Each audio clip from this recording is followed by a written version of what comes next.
It's time for another Orton's 11 then. Let's see if we can get these big field races whittled down. We're going to go for the feature races on each day this week. And coming to you first off will be the Queen Anne on Tuesday. Don't forget to keep tuned for Orton's 11. Due to be a field of 16 then, who's going to make the top 11? Coming in at 11, Dream Castle.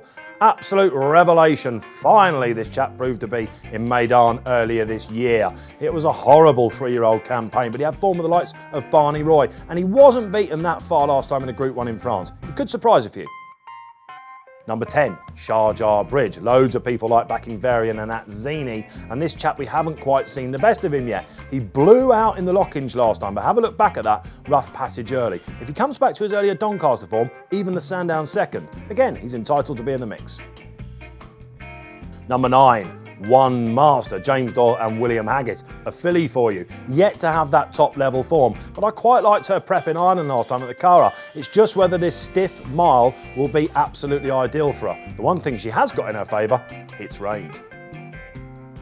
Coming in at number 8 then, Frankie Dettori, everyone's favourite, and Dermot Weld likes to book this chap when he thinks he's got a flyer. HAZAPOUR, step forward this chap from Ireland, dual Group 3 winner. 2 from 2 over the mile, and that's the interesting play with this chap. They tried to make him into a Derby horse, it didn't work out. He looked good last time, but has he got the class? Number 7, OLMEDO, hoping to say Vive la France for the first time this week for Jean-Claude Rouget. As a 2-year-old, we thought this was going to be a top-notcher. Last year, however, it just didn't work out for him. Now at 4, he's come back, he's getting his A-game back together. It was a nice prep last time over the channel.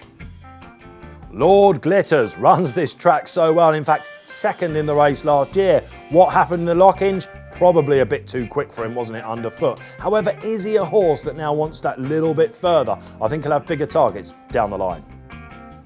Coming in at number 5, nearly getting to the gold medal position now, aren't we? And this one's going to be a tad controversial.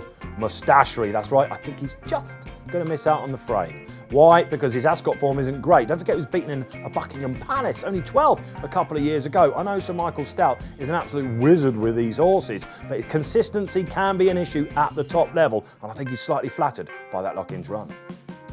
Number 4, BRIVIDO, Aidan O'Brien, Ryan Moore, they know how to win this race of course, but it hasn't been kind to them in recent years, and I just wonder whether this chap, behind MUSTASHRY last time in the Lockings, when finding the trouble, is really going to see out the stiff mile, remembering that this is going to be the slowest ground they race on so far at Ascot this year.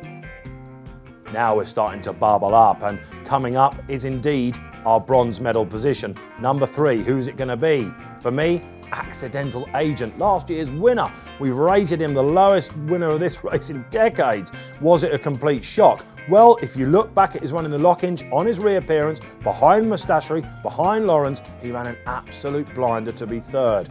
This has been the big prep. Johnson Houghton will have him absolutely at a peak.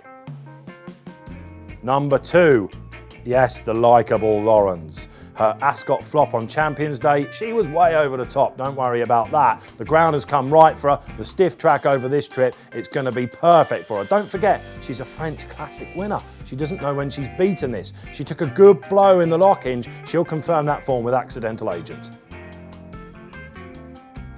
And the winner, coming in at number 1, Barney. If you'd have said that to me at the start of the season, I would have laughed at you. But this chap, he went to stud, turned out to be a bit of a barren spell for the former St James's Palace winner.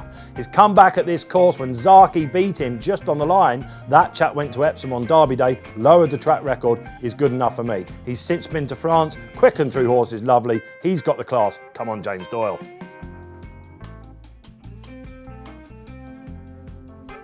So there we have it. That's the opening Orton's 11 in the Queen Anne on the Tuesday, the opening day. The top 11 of an expected field of 16. What can possibly go wrong? Accidental Agent, he'll be flying at the death under Charles Bishop. He's going to go closer to price. Lawrence, absolutely love her running style. The Grinder will have a say, but I just don't think they've got the class. The 125 RPR horse lurking in the pack, Barney.